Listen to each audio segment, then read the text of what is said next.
Welcome to Five Dive, the 5-minute deep dive into startup tactics with the experts. Today we have John Buchan. He's an expert in copywriting. John, how about you take the floor and introduce yourself? Hey, hello. I'm John Buchan. I run a company called Charm Offensive, and that came about because I used to run a digital marketing agency, and I was desperate for sales. A year in, my word of mouth leads dried up, and I dealt with that the way Brits know how. I got blind drunk and then decided to write the most absurd cold email I possibly could, and in the morning still thought it was a good idea to send that on to very senior marketing people at Red Bull and Pepsi and brands of that magnitude. And to my amazement, it worked. I got the most amazing complimentary responses, saying this is the best cold email I've ever received. I have to meet you. One just read, my colleague forwarded me your spam email and we would like to meet you to discuss opportunities, which just really funny. Who replies with that? So I knew I was onto something. And I used that same style of writing, this sort of charming, disarming, super honest style to get journalists to cover my clients, to get my friends as many job interviews as they want, to get people to events and seminars. Basically any big ask. I found a way of doing that in a really effective way. Everyone was told not to use humor, and there's a great quote, I don't know whose it is, which is B2B doesn't have to mean boring to boring. It's like I've got a made up job. I show people how to be funny in business. So that's what I'm up to. Awesome. I know people are afraid of cold messaging, cold calling, mostly because they're afraid of rejection. What would you say is the secret sauce to crafting good cold messages? For me, I just be as honest as I possibly can. So in that first line, when I used to mass mail, I used to just get lists of marketing directors and send them pretty much the same message other than their name. That was the only bit that was personalized. The first line would be like, greetings, John, you've never heard of me. I got your data. You've never heard of me. Hi, I'm John. I got your data from a list, gasp, but hey, at least you're list worthy. That's got to be worth something, right? So it was like taking, who would say that? Usually an email like that would start with, greetings, John.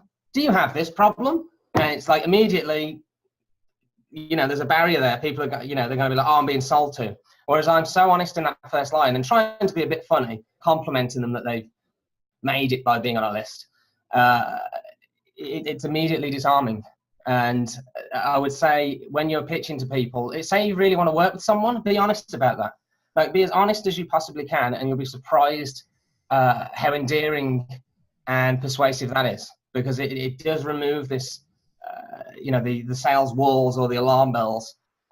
So I'd say using honesty and humor is incredibly effective when you want to get someone to reply to you, because they're going to hit reply within half a second or a second of reading your message. If you've made them smile or laugh out loud, they're more likely to hit reply with a positive response. That's awesome.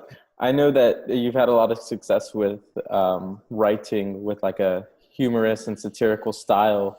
What in general would you say are like the top 3 strategies you recommend for reaching out to anybody anywhere in the world? I would say, you've got to stand out. So if humor's not your thing, or you don't think it's relevant or appropriate for your niche, you've still got to stand out by being creative in some way. So the world of direct mail has loads of examples of this, like lumpy mail. Sending something in the post, the prospect gets much more of a dopamine rush from getting something in the post. So if you can send a handwritten letter or something just interesting that gets their attention, that can be really effective.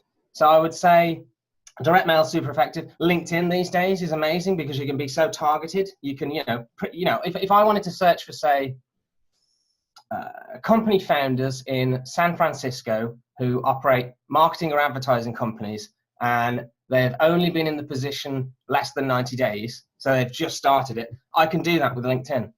You can do incredibly powerful searches with LinkedIn, and it's super effective. So I would say LinkedIn, direct mail, cold email can still be very effective if done correctly. But what I would suggest these days is, I know I bragged a little bit about doing mass mailers where I only personalized the name. I would say more and more you should pick less people to target and personalize your messages. That you're going to have a much, show that you've done your research. It's not something that I used to do, but I would say there's so many more people doing cold email now that just showing that this isn't a mass mailer will get you more responses. And also, you should be targeting less people, because you shouldn't just want to work for anyone.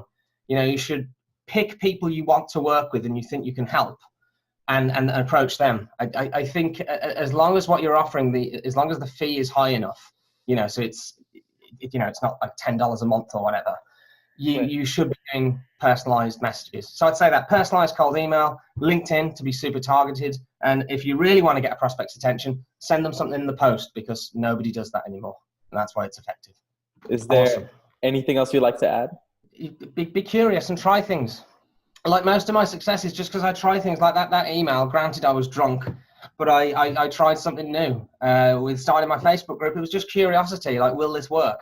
And I think a lot of people are looking for perfection. They won't do anything until it's perfect, and it's never going to be perfect. So take imperfect action every day, and is much better than trying to make everything absolutely perfect. So you're going to obviously make things that are of quality, but don't hesitate, try new things, and eventually you'll, and just keep doing the things that work. Like that's as complex as my system of doing things is, but it's been incredibly successful for me. So I'd say that be curious and just keep trying things. And if something doesn't work, don't hesitate. That's the other big thing that I really hate, is people go like, oh, I sent 5 cold emails and they didn't work. So I can't deal with that again. Or I got 1 negative response. And why do you care about words on the internet? If you're getting like only negative responses, then you're probably doing something wrong. But I always hate this when people are like, oh, I got a negative response, I can't do this anymore. Like, why does that? There's a great Eleanor Roosevelt quote, which is, nobody can make you feel inferior without your consent. So if you get a negative response, remember that quote. Don't let other people take up space in your brain. Don't let them stop you from doing more outbound sales because you got 1 negative response or you didn't get any responses. No, that's you've got to try harder, and you've got to scale up, and you've got to send more emails if that happens, not less. So there's my little angry pep talk there for you. Awesome, John. I love it.